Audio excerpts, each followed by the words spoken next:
Гледате Дневникот на Сител. Во студиото со вас Славица Арсова. Добро вечер и добро дојдовте. На почеток на станите на денот. Опсен поранишниот директор на патишта EU+Теми заедно со уште 4 лица. Обвинителството истражува спорен тендер за обезбедување на патарините тежок 800.000 евра. Проширена истрагата за Пулс, сопругата и кирката на сопственикот повикани на распит во полиција. Првиот пациент лекуван во странство се врати во Македонија. Јован од Виница пречекан во училиште како херој.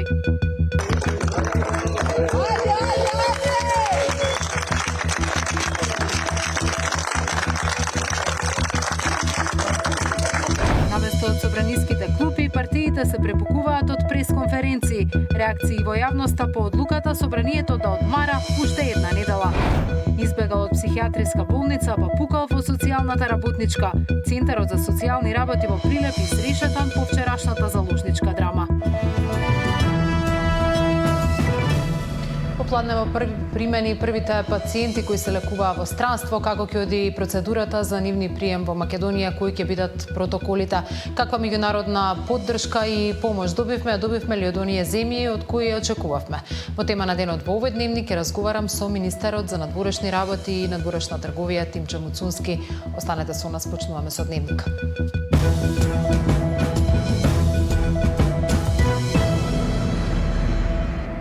Речиси 800.000 евра тежи тендерот за кој се осомничени поранишните раководни лица во државни патишта, начело со екс-директорот EU+Теми и управителот на фирмата за обезбедување, која наместо да ги обезбедува по цел ден, само од време на време ги обезбедувала патарините во земјава. Обвинителството отвори истрага за која се изречени мерки на обезбедување и притвор за газдата на фирмата. Габриела Лескова со детали. Ги чувале вработените во ЈПДП само една смена, а управителот на фирмата си наплакил како да го прави тоа 24/7.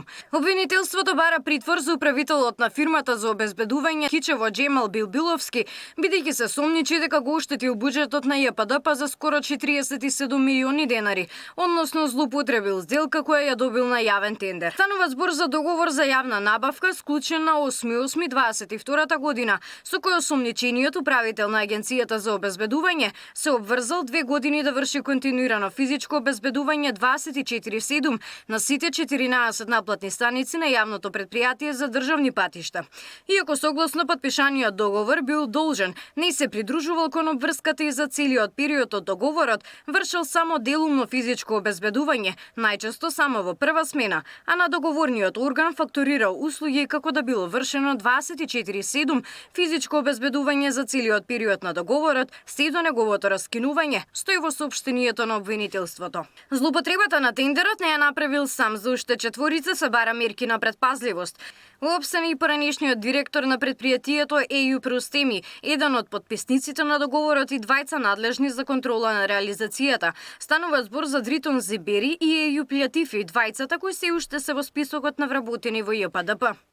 Тогашниот директор на јавното предпријатие бил должен да се грижи за законитоста во работата и примената на прописите, статутот и другите акти, како и да врши контрола дали извршувањето на договорот за јавна набавка е во согласност со условите, но не ја извршил таа должност и го пропуштил должниот надзор над носителот на јавната набавка, иако знаел дека физичкото обезбедување се врши само делумно. Таквите контроли не ги вршеле во целост и иако знаеле дека обезбедувањето се извршува само делумно, најчесто во прва смена, ги потпишувале барањата за одобрение за плаќање. За нив се води постапка за кривични дела кои опфаќаат злоупотреба на службена положба и овластување и фалсификување службени исправи. Притвор се бара за Билбиловски, управител на фирмата за обезбедување, и мерки на предпазливост за останатите осомничени вработени во ЈПДП.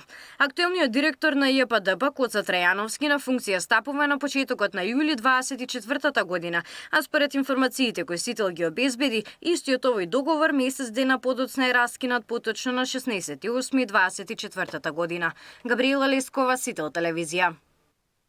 Проширена истрагата за Пулс, сопругата и кирката на сопственикот повикани на распит во полиција. Наместо од собраниските клупи, партиите се препукуваат од пресконференции. Реакции во јавноста по одлуката собранието да одмара уште една недела.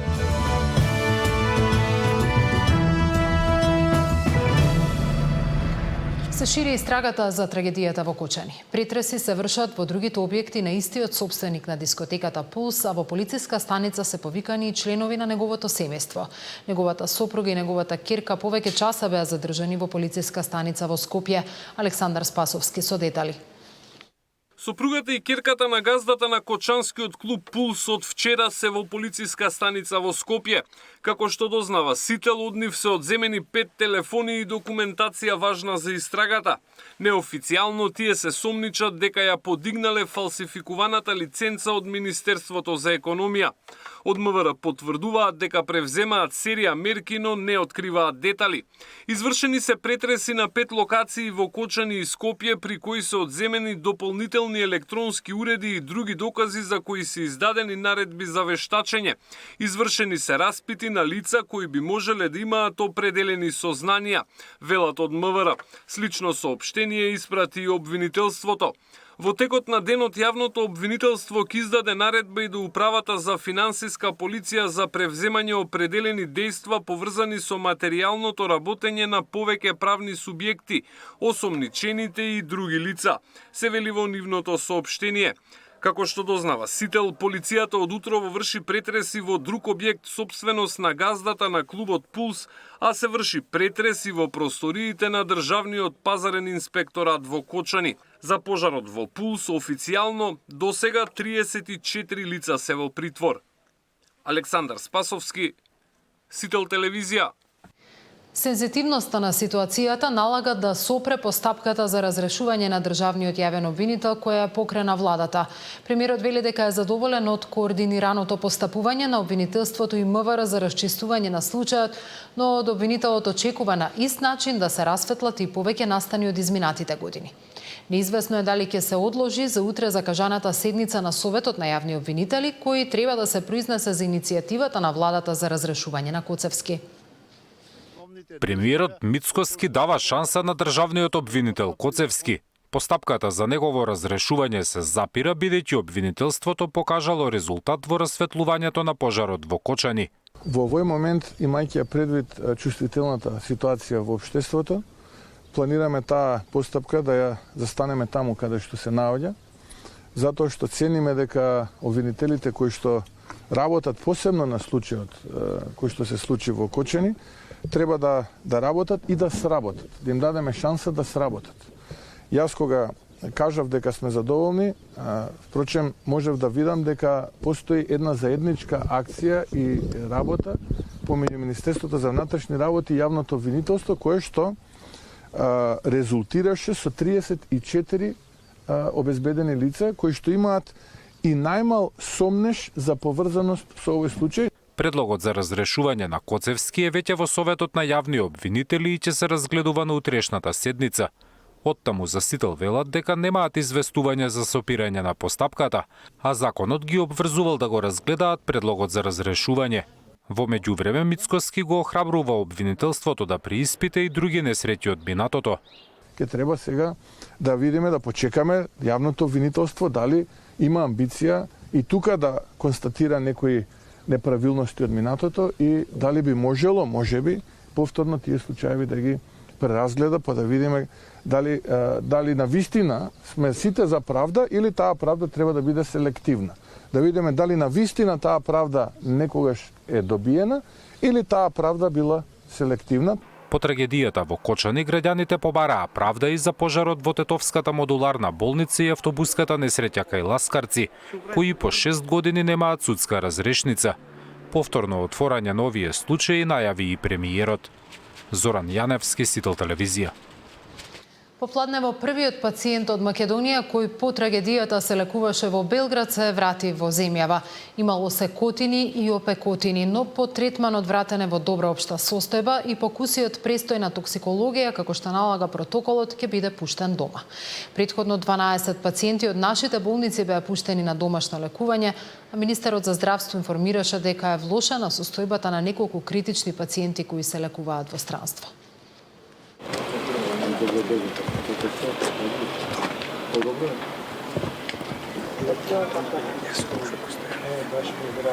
Што те гледам вака добар.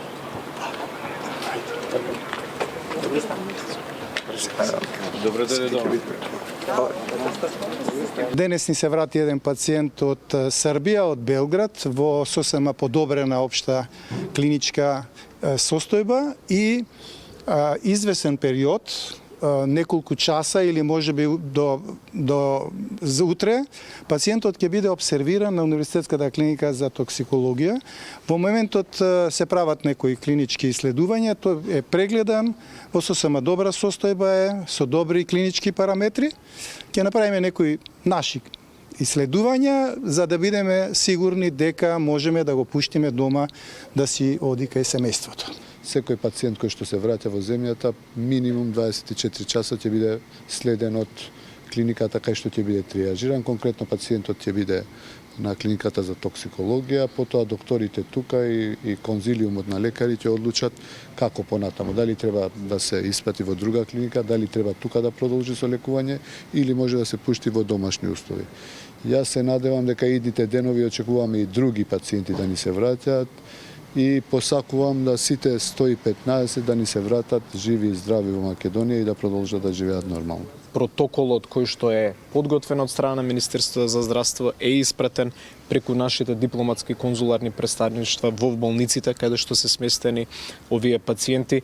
Како што каже и министерот за здравство, имаме најави дека ќе продолжи постепено враќање на пациентите кои што се веројатно би можело тоа се класифицира во најдобра здравствена состојба од тие кои што се надвор од државата, но не би прејудицирале сега точно затоа што тоа е процес кој што е динамичен и кој што пред се е базиран врз основа на одлуки на стручните медицински лица надвор од државата и стручните медицински лица кои што ги имаме тука во државата. 19-годишниот Јован Костадинов, кој се лекуваше на токсикологија, денеска се врати во своето училиште во Виница. Беше пречекан од соучениците и професорите со аплаузи, транспаренти, прегратки и благодарност за неговата храброст да спаси повеќе од 20 деца од дискотеката.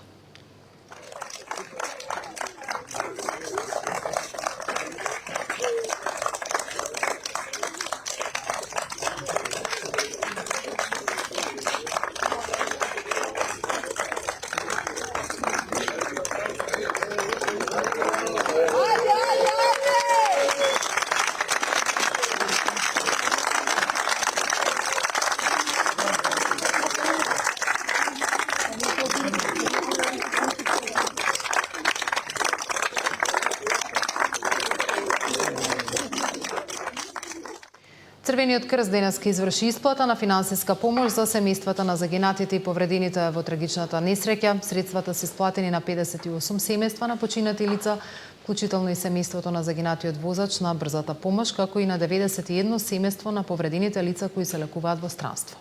Секој од овие семејства доби по 150.000 денари, за 2 семејства на загинати и 24 семејства на повредени лица се уште се чекаат дополнителни податоци за исплатата, додека во тек е прибирање информации и за оние кои се лекуваат во домашните болници, велат од Црвениот крст. По тема на денот, како што најавив, министерот за надворешни работи и надворешна трговија Тимчо Муцунски. Добро вечер, благодарам што сте во дневникот. Благодарам и на вас за поканата. Муцунски, една убава слика беше денеска пред токсикологија, кога првиот од пациентите кои се лекуваат во странство беше вратен во Македонија, некакво охрабрување можеше да се почувствува. Каков е планот и динамиката, за колку лица може да се надеваме дека во брзо време ќе имаат добра општа состојба за да се вратат дома? Прво што би рекол е дека сме во недостаток на соодветни зборови, кога ја гледаме околу нас тагата на семејствата, на најблиските на 59 загинати.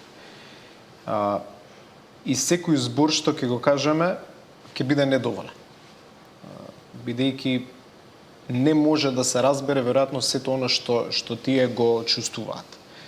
Но од една гледна точка би се согласил со вас, веројатно човековата природа е таква да и во најтемниот тунел ја бара и најмалата светлина која што ја гледаме во овој момент. И денес, би рекол, во нашата држава имаше можеби два такви моменти.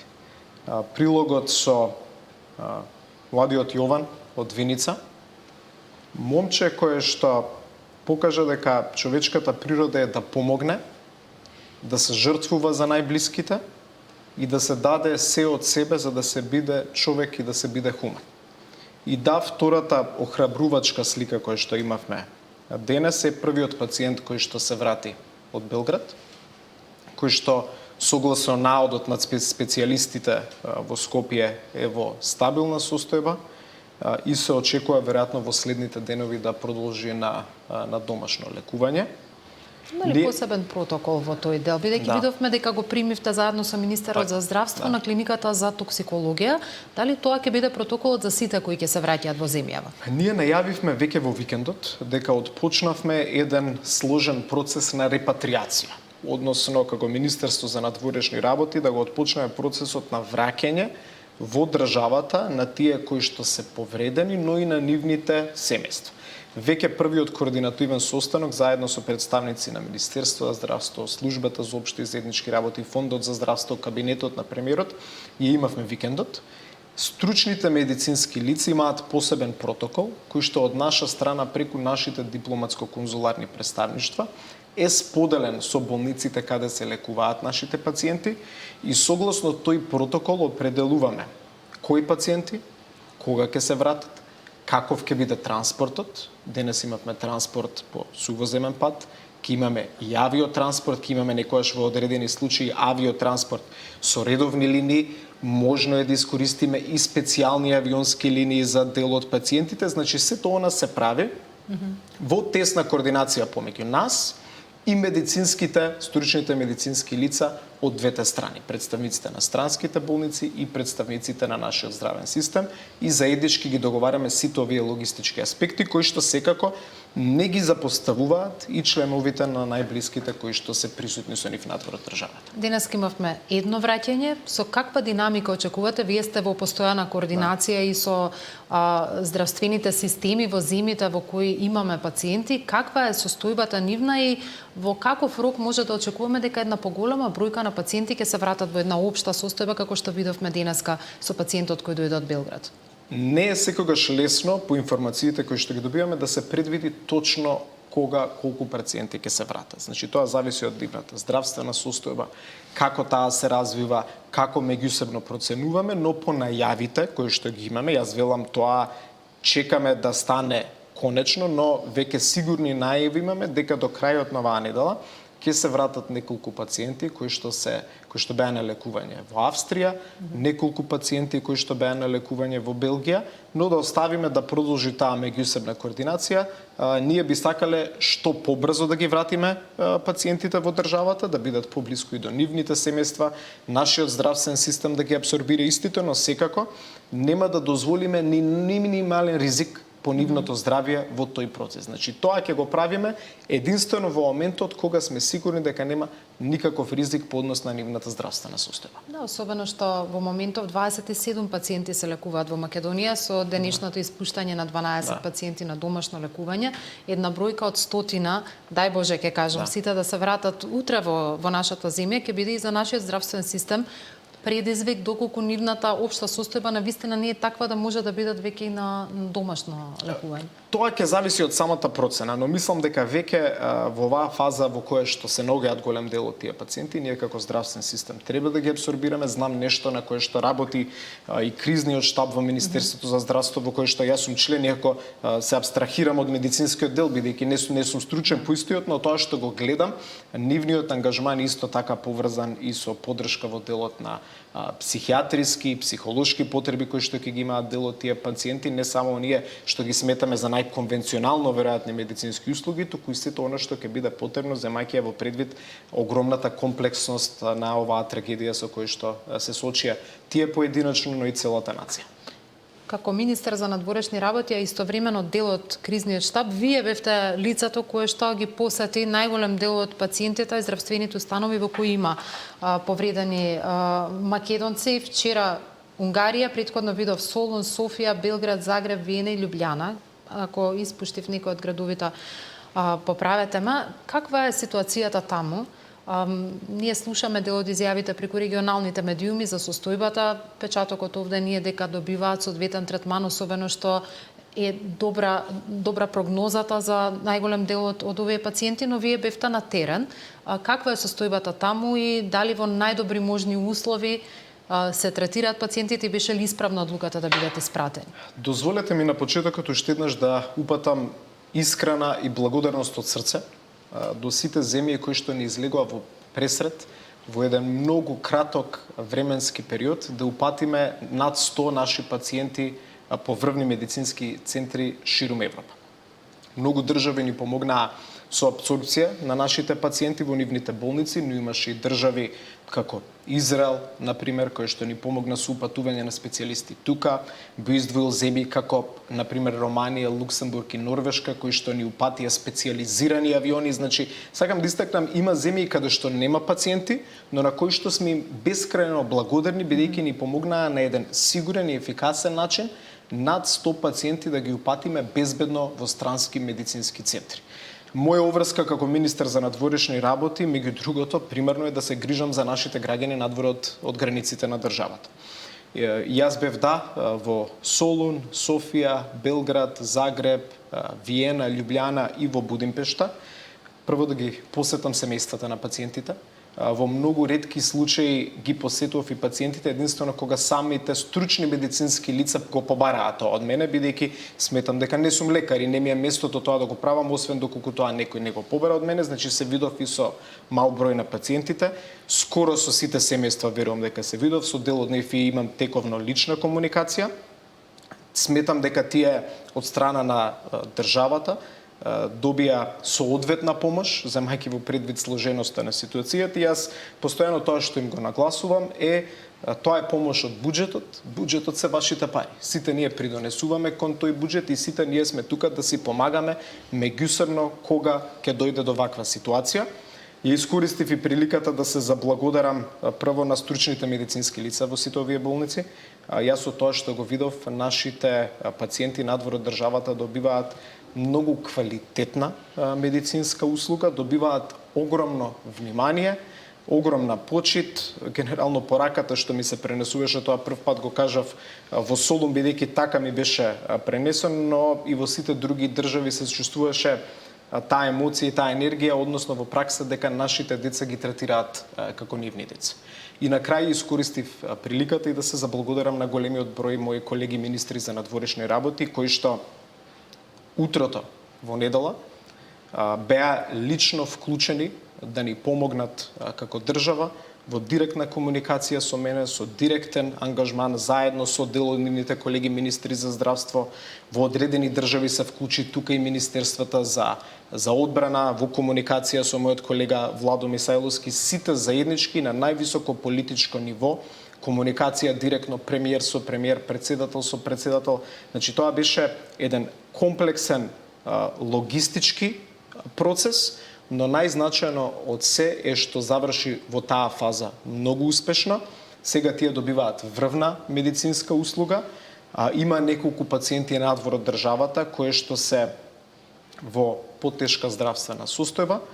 Јас велам, тие се во рацете на врвни медицински лица. Тоа што ние го имаме како можност е да се молиме на Бог за што почесто да имаме онаа слика која што имавме денес со министерот за здравство, да ги гледаме здрави во државата и понатаму да зборуваме што е она што понатаму ќе треба да го правиме за нив, што е она што ќе треба да го направиме и за нивните семејства, но искрено ќе кажам и што е она што треба да го направиме за Кочани, како еден од централните градови во Источна Македонија.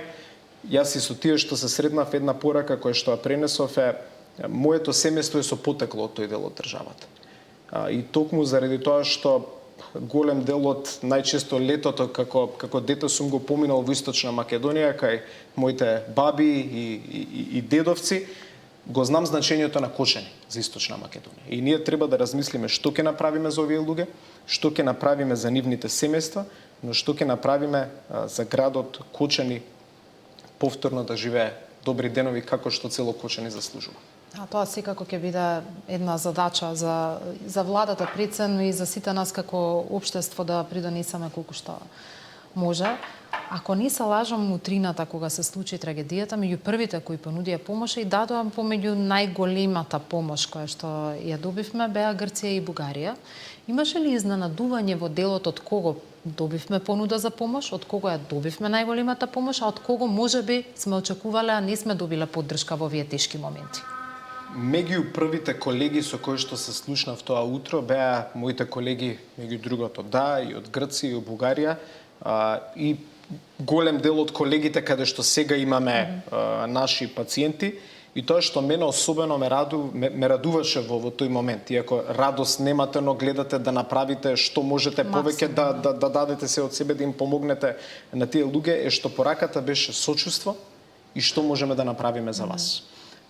И по мене чувството на солидарност кое што се виде беше солидарност која што не беше изразена само во зборови, туку солидарност која што тие покажа на дела. И овие гестови на солидарност, јас секаде ја упатував и таа порака во последните денови во нивните медиуми, е дека ние сме благодарни на нивните влади, но сме благодарни и на нивните народи кои што овие деца и нивните семејства ги примија со отворени раце, и покрај сите разлики кои што со дел од соседите природно и ги имате, тоа е политиката, некогаш има разлики и работите да ги надминете, но овој момент на солидарност е нешто што верувам дека нашата нација никогаш нема да го заборави. Ние веќе почнуваме да размислуваме како влада, како држава, како ќе најдеме соодветен начин и преку гестови, политички, практични, како ќе можеме да им се заблагодариме за она што навистина голем број држави го направија за нас. Не сакам да навлезам во процена на кој што направил, колку направил, но ќе кажам дека искрено сме благодарни за тоа што беше направено за нашата држава, бидејќи со згрижувањето и лекувањето на овие повеќе од 100 пациенти надвор од државата, не само што се спасуваат нивните животи, туку се помогна да се спасат и животите на тие кои што се во државата. Примарната порака која што јас ја добив како министер е дека нема здравствен систем кој што може сам во цела Европа да абсорбира наеднаш толкав шок на пациенти од ваков вид, и во таа смисла ќе повторам. Благодарност до нив, до нивните медицински експерти и до нивните народи за сето оно што го направија. Што значеше, може ли малку по народски да речам да објасниме, што подразбираше ЕУ механизмот за цивилна заштита и неговото активирање веднаш по случувањето на оваа трагедија? Многу абстрактен, мислам. Механизмот за цивилна заштита е една практична алатка која што ја има Европската унија за земјите членки, но и за други држави кои што се опфатени со него. И НАТО има еден сличен ваков механизам. Зошто се одлучивме за механизмот на ЕУ, а не тој на НАТО, е бидејќи механизмот на НАТО ги опфаќа покрај овие исти земји и Соединетите американски држави и Канада, а тие се географски премногу оддалечени од нас, за да може практично да ни помогнат во оваа ситуација. И тој е еден механизам кој што возможува практична координација преку еден систем онлайн, каде што практично да објасним за граѓаните, ние внесуваме потреба од специјализирани авиони, потреба од лекување, потреба од логистичка поддршка, и потоа во самиот систем државите возвраќаат што е тоа што тие можат да го направат, а предноста на системот и за нас и за тие држави е што во огромна мера трошоците за сета таа логистика се покрива од самата Европска унија. Значи тоа е специјализиран механизам, се обидувам најпросто што можам да го објаснам за граѓаните, кој што возможува да ние побараме помош во одредени критични ситуации. Сме го активирали предходното лето со ситуацијата со пожарите, но тука би сакал да истакнам во дадениот случај голем дел од логистиката е обезбедена преку механизмот, но подигнувањето на механизмот бара време.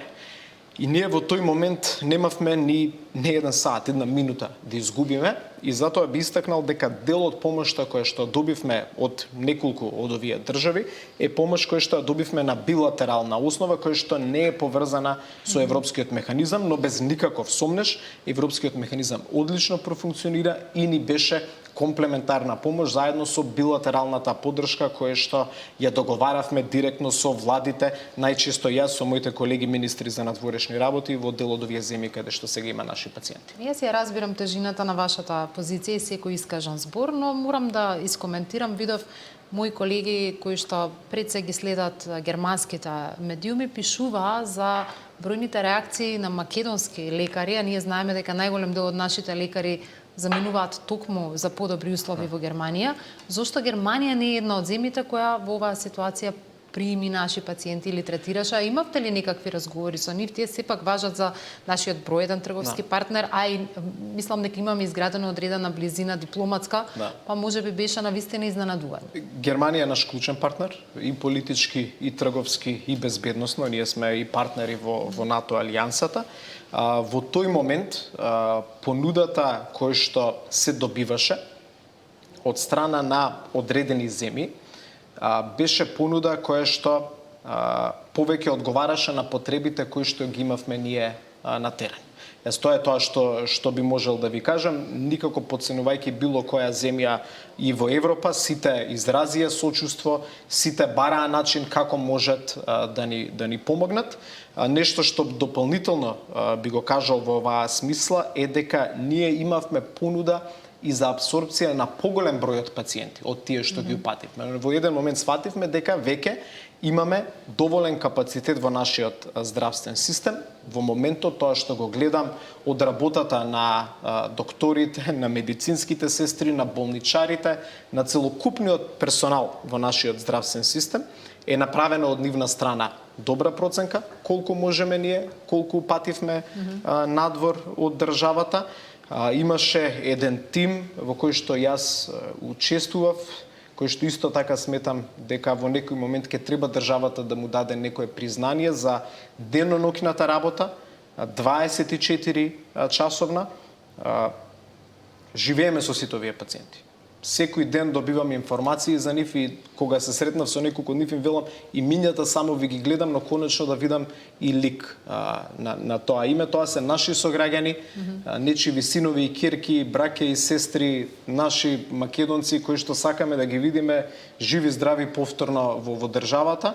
И од таа гледна точка овој процес, каде се упатуваат пациенти, колку пациенти, по кој пат, беше навистина комплексен, но сметам дека по тоа што гледаме како резултат во моментот се покажа како ефикасно и добро исполниран.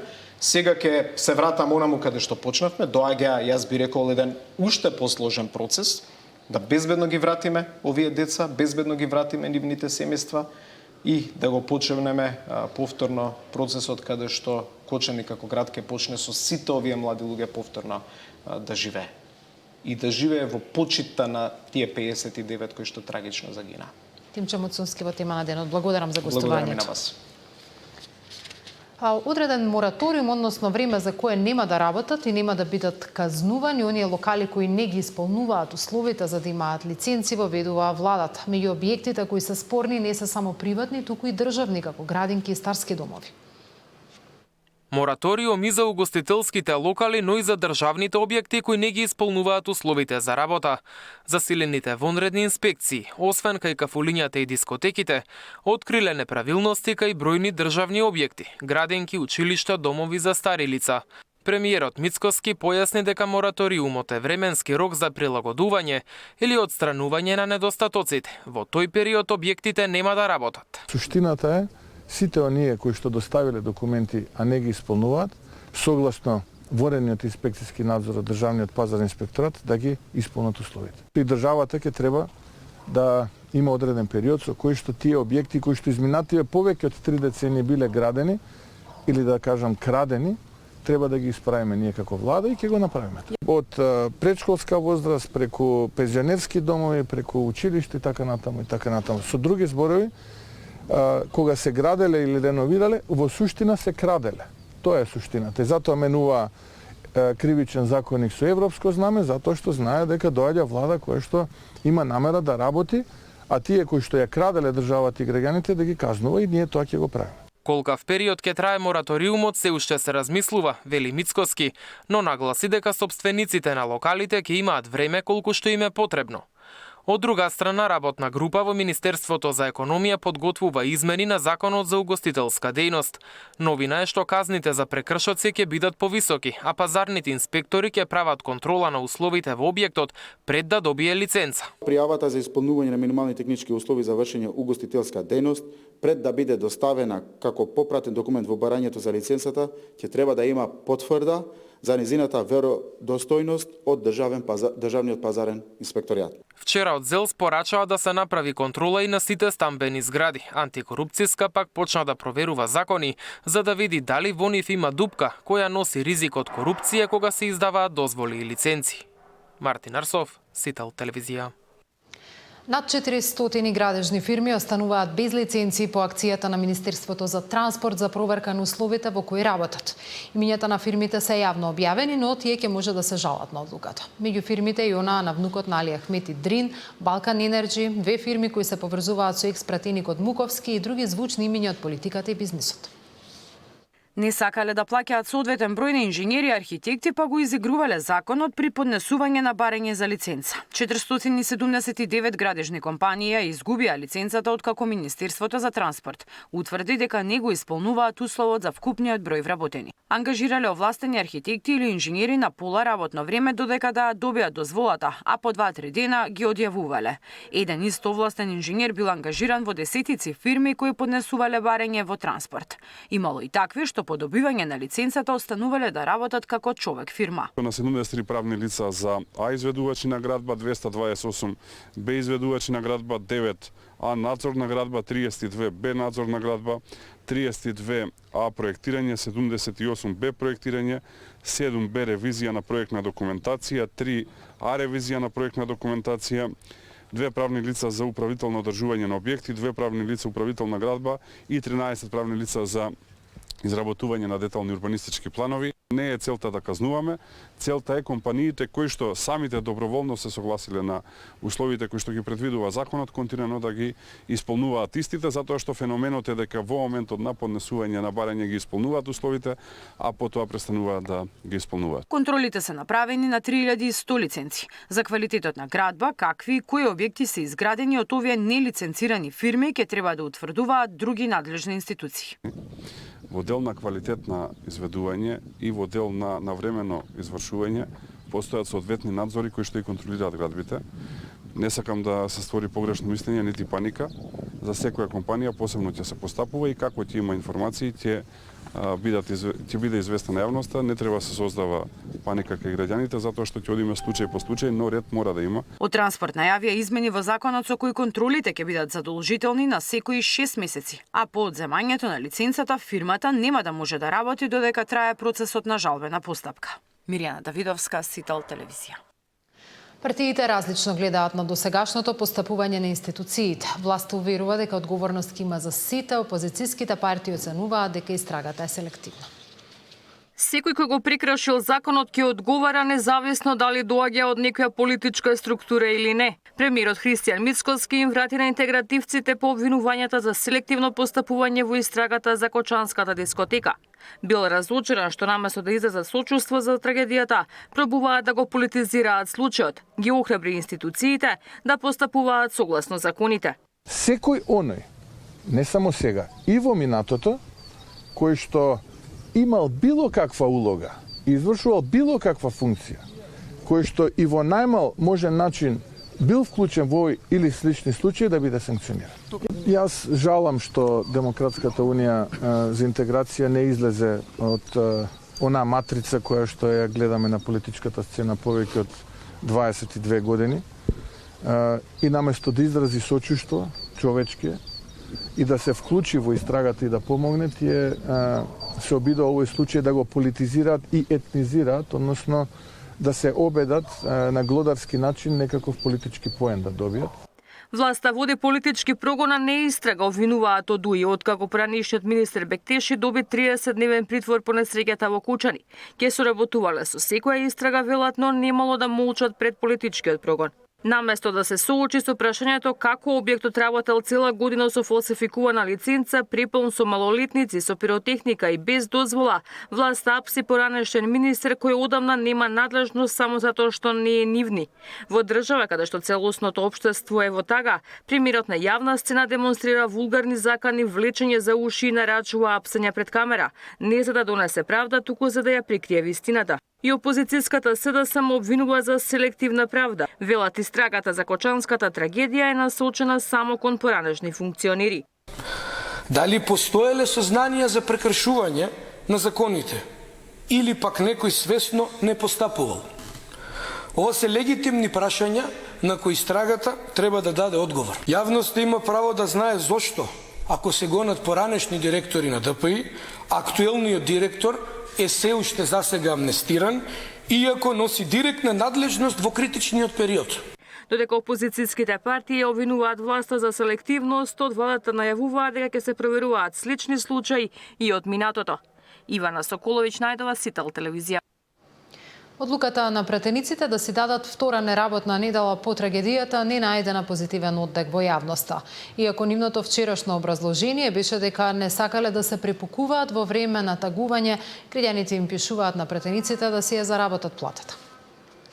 Бурни реакции во јавноста предизвика празната агенда на собранието втора недела поред. Пратеничките групи вчера се договорија да се откаже седницата за пратенички прашања овој месец, иако се работи за деловничка обврска, а дополнително се откажани и сите други официјални активности. По коментарите дека пратениците си зеле 2 недели неформален одмор, од партиите велат дека народните избраници сепак работеле. Агендата била откажана за да нема политизација на трагедијата во Кочани, велат и од владеачката ВМРО-ДПМН и од опозицијската СДСМ. Оставивме институциите, оние кои што се надлежни, оние кои што треба да работат во овој период, да работат, а не политиката и политичарите. Во овој период подготвуваме доста законски измени кои што ќе ги видите во наредниот период на дел, кои што ќе ги спречат понатамошните вакви случаи да не ни се повторат. Од пратеничката група на ВМРО-ДПМН додаваат и дека се откажани само пленарните седници и комисиите, но дека нивните пратеници, особено од Кочанско-Штипскиот регион, се на терен. Преку Facebook информираат дека работи Народната канцеларија во Кочани за сите граѓани што имаат потреба, но и дека донирале за жртвите од пожарот. Слично одговараат и од СДСМ. Имаме редовни координации како пратеници за подготовка на законски решенија. Имаме и активности на терен, особено пратениците од таа изборна единица се сретнуваат со засегнатите граѓани. Како пратеничка група, веднаш се организиравме и дониравме дел од нашите приходи за настраданите, велат од пратеничката група на СДСМ.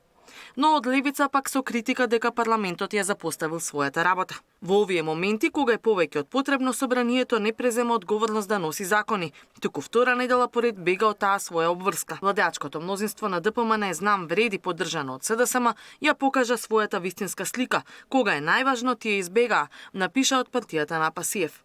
Сепак останатите пратенички групи тврдат дека на одложувањето на пратеничките прашања се согласил и координаторот на левица, а дополнително токму тој побарал да се откажат и сите други активности во парламентот, што било прифатено од сите останати. Дека одлуката била консензуална тврдат и од кабинетот на Гаши.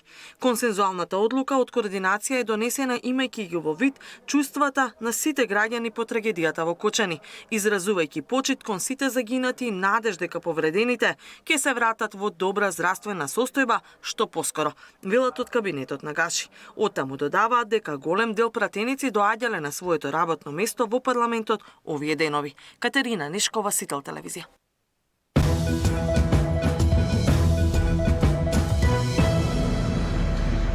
Годишниот прилепчанец кој вчера со пиштол ја застрела 36-годишната социјална работничка успел да избега при транспортот од Демирхисарската психијатриска болница кон судот во Прилеп.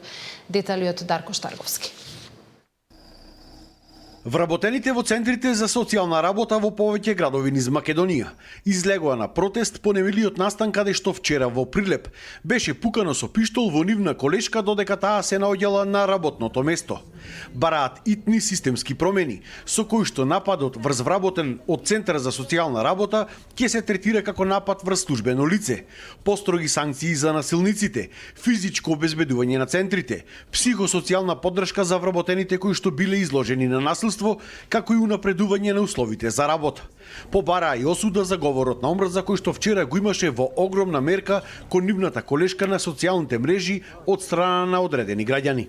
Вработените во центрите за социјална работа секојдневно се соочуваат со закани, вербални и физички напади, додека ја вршат својата должност за заштита на најранливите категории на граѓани. Недостатокот на безбедностите мерки во институциите, каде што работиме сериозно, го загрозува не само нашето физичко и ментално здравје, туку и квалитетот на услугите што ние ги обезбедуваме. Сакаме да изразиме силна осуда на говорот на омраза, кој што континуирано се случува, а ескалираше во вчерашниот ден на социјалните мрежи. Таквиот говор на омраза само ги охрабрува сите оние кои мислат дека се незадоволни и може да придонесе за ново насилство во била која институција. Од Центарот за социјална работа во Прилеп пак денеска истакнаа и тоа дека не биле известени од психијатриската болница во Демир Хисар за бегството на пациентот кој што бил сместен таму и е директно поврзан со дело и закани кон повредената социјална работничка, кон која што беше пукано, а која што пак претходно била дел од бракоразводна постапка на сторителот на ова дело. Јас не добив некакво известување дека тој е избеган, па за да ние ја подигниме нивото на подготвеност и очекуваните можни сценарија, бидејќи знаевме и колешката во континуитет пријавуваше, бидејќи тој приватно после работното време и се заканувал. Инаку АЈ успеел да избега при спроводот од Демир Хисар до основниот суд во Прилеп, каде што бил донесен на 20 овој месец за сосема друго претходно дело. Полициски службеници од Оделението за внатрешни работи Демир Хисар во текот на денешниот и вчерашниот ден извршија проверки во психијатриската болница Демир Хисар и на разговор биле повикувани повеќе лица. Исто така, полициските службеници вршат проверки како лицето АЈ успеал да избега при транспорт од психијатриската болница до основниот суд во Прилеп. Инаку вчера во центарот се случувала вистинска филмска драма, а случајот можел да заврши уште потрагично, затоа што сите вработени мислеле дека сторителот АЈ носи само пиштол со ќорци. Успеав да го неутрализирам за да го донесам во зидот позади мене и за жал испука и овде куршуми. Не знам како е колешката повредена и не знам во кој момент колешката е повредена. Повредената социјална работничка е надвор од животна опасност и се наоѓа во Прилепската болница. Осомничениот АЈ од Прилеп денеска е изведен пред судија на претходна постапка, а од основното обвинителство е побарано 30-дневен притвор за обид за убиство и нелегално поседување на оружје. Обвинителството ќе испитува и тоа како и каде АЈ им избегал на вработените од болницата кои што го спроведувале до Прилеп. За Сител Дарко Штарговски.